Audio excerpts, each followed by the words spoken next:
Hello, Mary Ann. You're at your shop right now, aren't you? Looking after the store as usual, I suppose. Did you happen to see the shop across the street? If you haven't, I urge you to take a peek. Really something. Huh? Oh, hello, Marge. What's up? The store across the street? Are you talking about the kind of fancy-looking cafe? I heard it's supposed to open tomorrow. Looks kinda nice, I have to say. I wonder how much they spent on the whole place. Yeah, that's the one. Really impressive, huh? Yeah, it's nice. But what about it? That it's nice? I agree, it's nice. Don't be too surprised, Mary Ann, but... Surprise, surprise! That's my cafe! Our grand opening is tomorrow. Oh, really? I had no idea. But I thought, where'd you come up with all that money? It must have cost a fortune. Huh? Are you saying I couldn't afford it? You make me sound poor or something. That's sort of mean, isn't it? No, please don't take it that way. If I sounded like that, I'm really sorry. Maybe it came out kind of weird, huh? Sorry. It's just that whenever we would meet with the other women, you'd always go on and on about not having enough money. So it was just shock, that's all. But I see now that it was just complaining like we all do. But I guess you were secretly saving up, huh? You just took me off balance. You sure know how to surprise people. Keeping everyone in suspense and then boom. About the money? Oh, that's a secret. Let's say it's business and it's confidential. Yeah, right. No problem. I don't have to know that, right? Really? You seem a bit flustered. Is it because you now have competition? Getting a bit worried, maybe? Huh? No, not at all. But I suppose if a shop similar to mine opens across the street, there, of course, will be a bit of rivalry. No way to avoid that, I guess, huh? But we're located across the street from each other, and I think we cater to different kinds of customers, so after a while, things will settle down. You'll have your regular customers, and I'll have mine. I'm not so sure about that. My shop is really attractive, and I have a feeling customers will gravitate toward my shop in no time. I just hope I don't take all your customers. If a nice fancy cafe opens across the street from your old beat-up cafe, well, people will obviously choose the more charming one, don't you agree? Our place isn't exactly beat up. Maybe needs a paint job here and there, but I wouldn't say beat up. I hear that place has been in business since your grandfather opened it God knows how long ago, and it hasn't been fixed up since. Is that true? Can I stop you right there, Marge? I know this is business and all, and it's actually good to have a little rivalry. I think it's healthy, it keeps us on our toes, but I would prefer that you not badmouth our shop. Oh, did I hurt your feelings, Mary Ann? And you talk of a rivalry. I don't see any kind of rivalry. Your beat-up cafe isn't even on our radar. Well, our place is seen as quaint and antique. People prefer that to some bright and gaudy exterior. Gaudy, huh? I don't see it that way. As a matter of fact, I think most people will see it as clean and hygienic. With a shop like that, it's a matter of time before they find some food contamination and the place is forced to close. Yes, well, we both run a restaurant cafe, and any kind of food contamination or poisoning incident would bankrupt us. I suggest we both be very careful that doesn't happen. I have nothing to worry about. Our place is spotless and super clean. No need to worry about that. And please don't compare my place with your old dilapidated shack. And to be honest, the place is an eyesore. I can't understand why people go there. I should warn you in advance, our place is going to be extremely busy after it opens. You probably won't be getting many customers tomorrow. Why don't you take the opportunity to clean the place up? In fact, you really should have fixed that quaint shack up a long time ago, or you wouldn't have been in this predicament. I hope you don't resent me for putting up such a nice and beautiful cafe right across the street from you.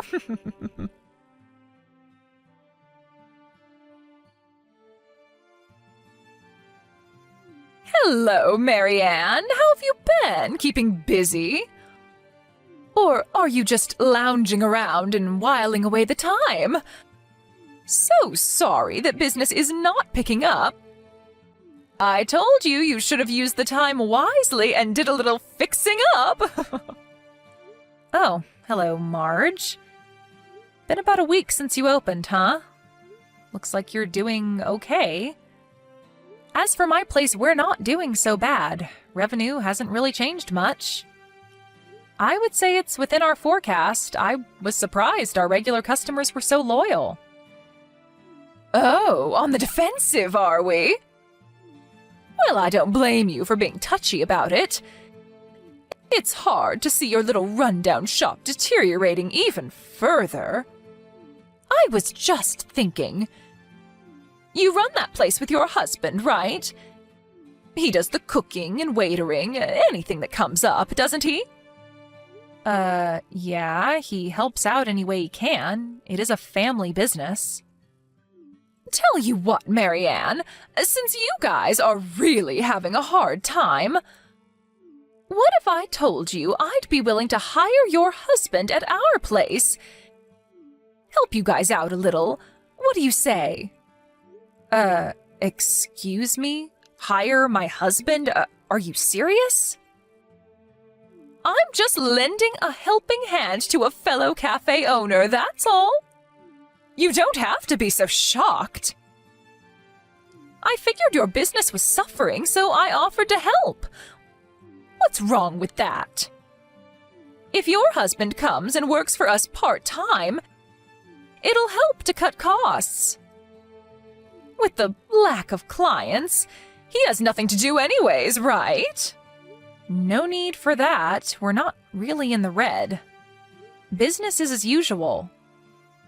As a matter of fact, my husband is pretty busy, so thanks for the offer, but we'll pass.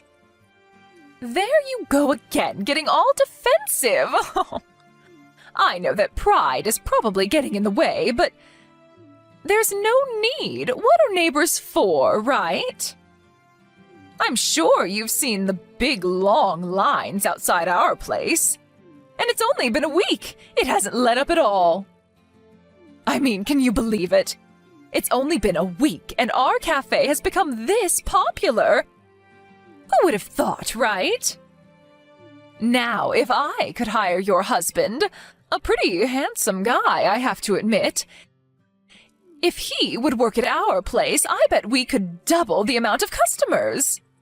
Just think of the PR.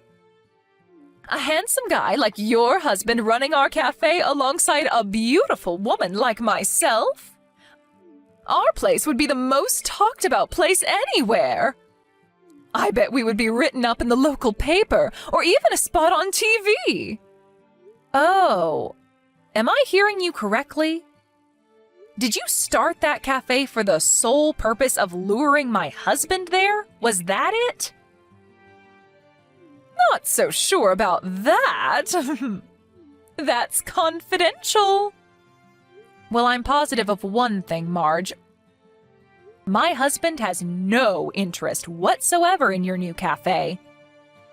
And I can tell you right now, zero interest in you. Sorry to disappoint you. Just trying to help out. Let me make one thing perfectly clear to you, Marge, because you just don't seem to understand. The long years of success since my grandfather started this place is not because my husband is handsome. That has nothing to do with it. Really? I thought that was the only reason you managed to stay in business, to be honest. You know what, Marge? I don't want to have to explain this to you, but what you should be worried about is trying to kickstart your new cafe, so it will last going forward. I don't think you have time to be trying to lure my husband to your new place or to be trash-talking me in my shop. You're attracting customers because they're curious, but what happens when that curiosity wears off? Then what? Thanks for the advice, Marianne, but your advice won't do much good. I mean, take a look at your place now.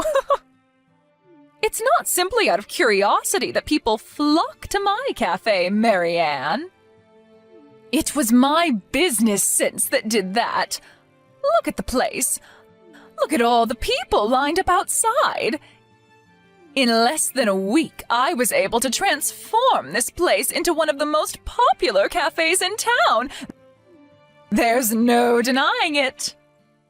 As an astute businesswoman, you should also know that people flock to newly opened businesses out of curiosity. The real test is only starting, Marge. Will customers be willing to come back a second time or a third? That's what matters. That's what keeps you in business for years to come. You know what? It's kinda annoying to be told that from someone whose cafe is empty. I don't see anyone waiting to get in. Like I said, we're doing okay. We've been in business for years. We've had good times and bad. We've retained a loyal customer base. Yes, whatever. Oh, and about my offer to hire your husband, that still stands, so when you decide, let me know as soon as possible. I'll pay him a reasonable hourly rate. Like I said, Marge, he has no intention of working there.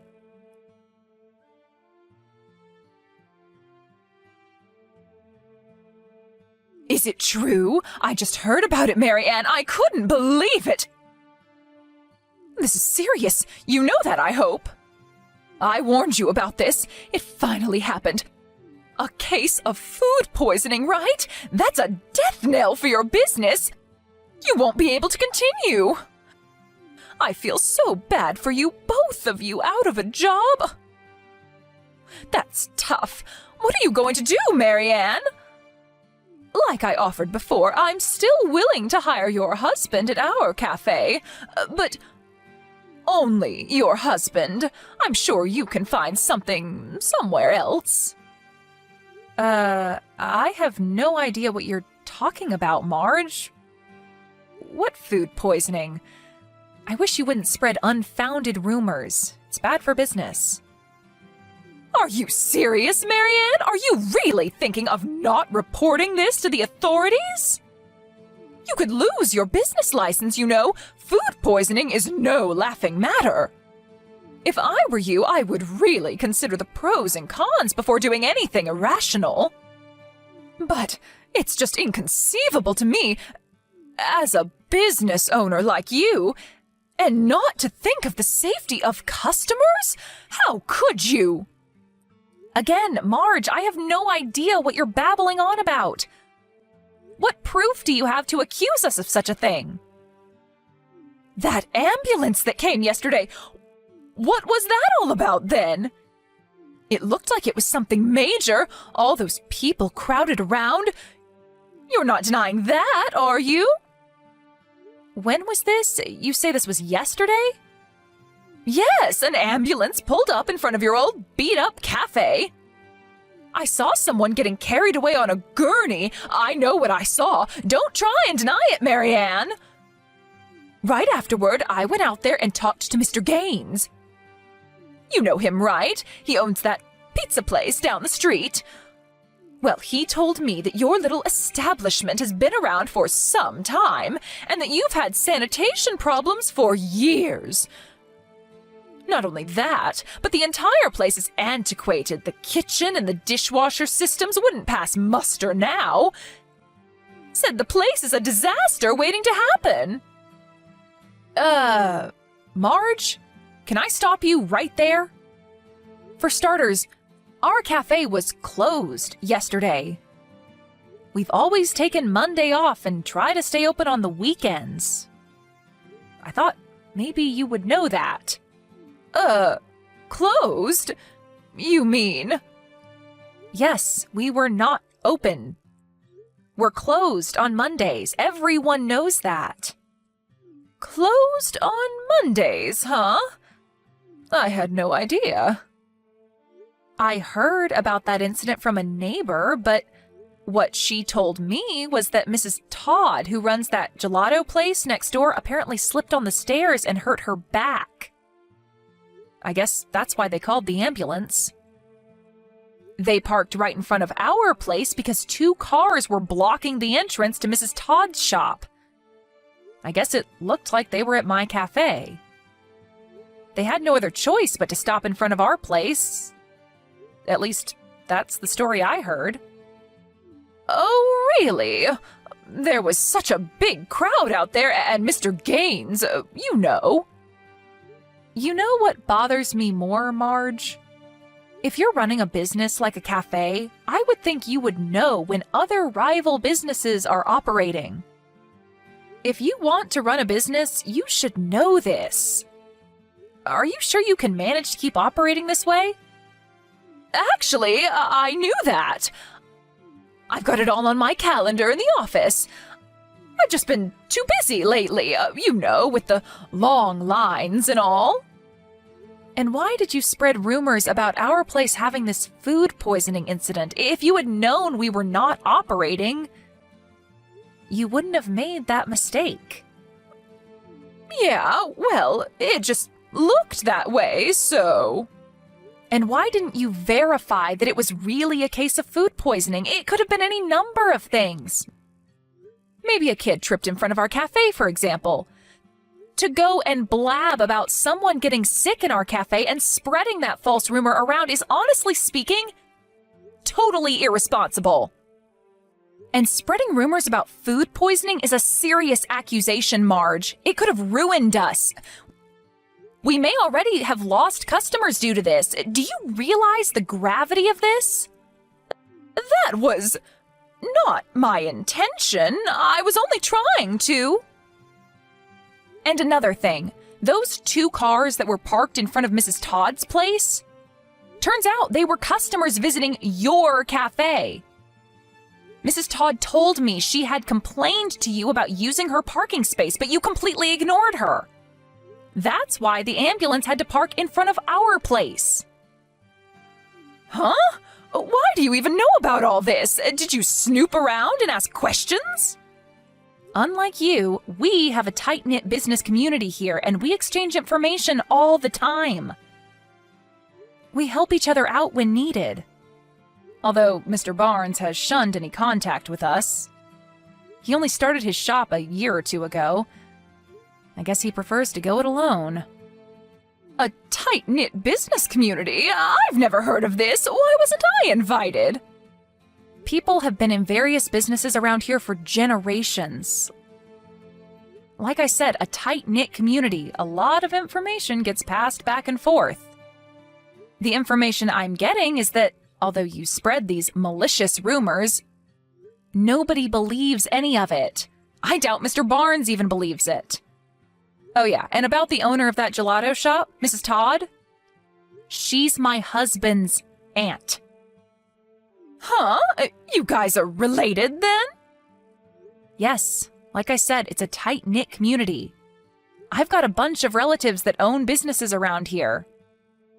As a matter of fact, my brother runs that burger place on 5th Street. Huh? And I thought it was a great chance for me to do away with that old rundown cafe once and for all. But you know what, Marge? You should be grateful that it didn't go as planned.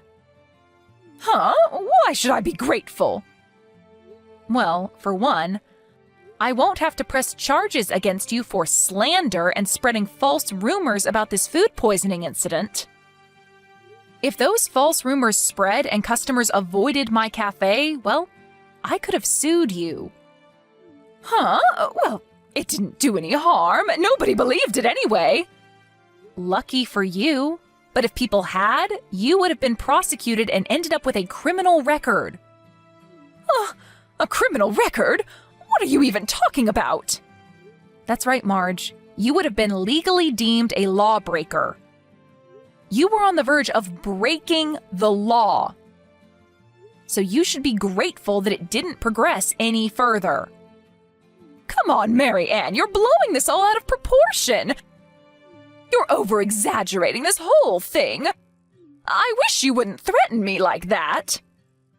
I'm not threatening you, Marge, and for your information, this is not an over-exaggeration. There are similar cases just like this all over the country. Some people have even served sentences and paid enormous fines for exactly what you did. Getting back to what I was saying.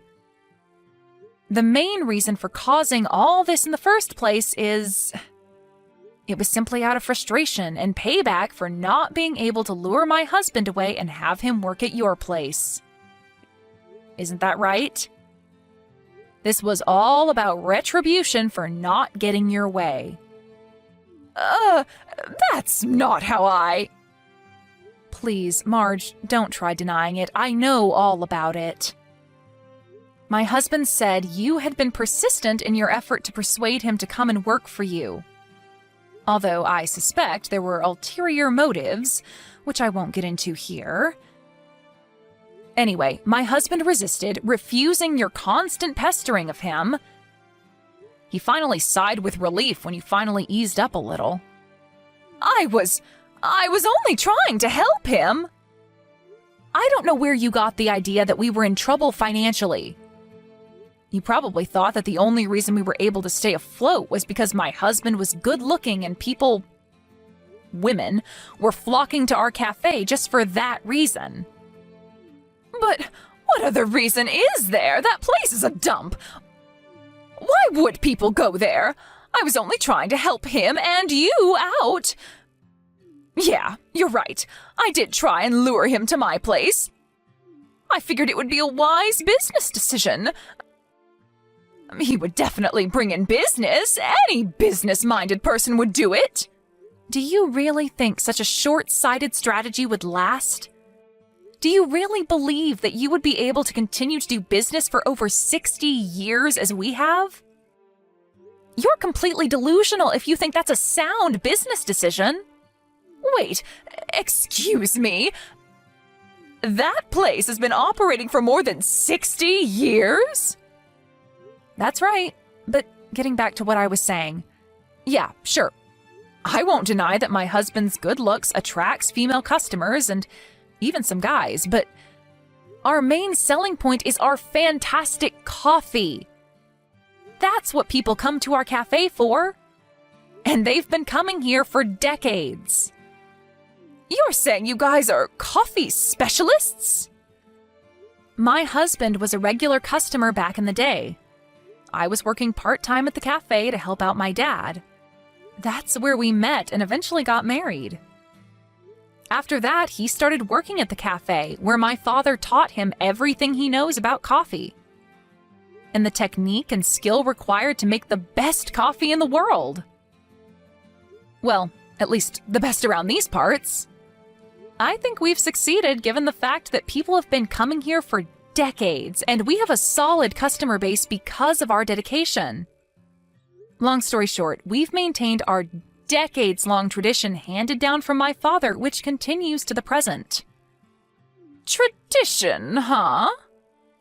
Unlike your fancy cafe, which caters to the Instagram crowd, we don't target just young and fashionable people. I told you before that our customer base is completely different. We cater to totally different customers. Yeah, right. Different customers. Okay. What I'm trying to tell you, Marge, is that you should really start putting some thought into how you can make your place last, rather than conjuring up some short-sighted scheme to attract customers. Think long-term. Excuse me, what am I supposed to do? I can't just make up decades of so-called tradition in a day. maybe you should start by correcting the obvious. Like the attitude and impoliteness of the part-timers working there, or that maybe you should reprimand them for talking too much, or perhaps you need to reevaluate the dishes being served. Perhaps the chocolate cookies are too small, or the cake slices are too thin. Is the cafe manager sitting back and lounging around too much? Which really degrades the look of the place and the overall impression it leaves. You said there were long lines outside, but that seems to be waning recently. You know what, Marge? What I just said may be the reason for the decline. Did you even contemplate that? Are you saying I don't know how to run my business? Well, I don't need your advice. I heard that you were asking some of the neighbors for money. Are you sure you can keep this up? It's not easy to run a cafe. You always have to be on your toes. Like I said, I don't need your advice. I have my way of doing business. Leave me alone.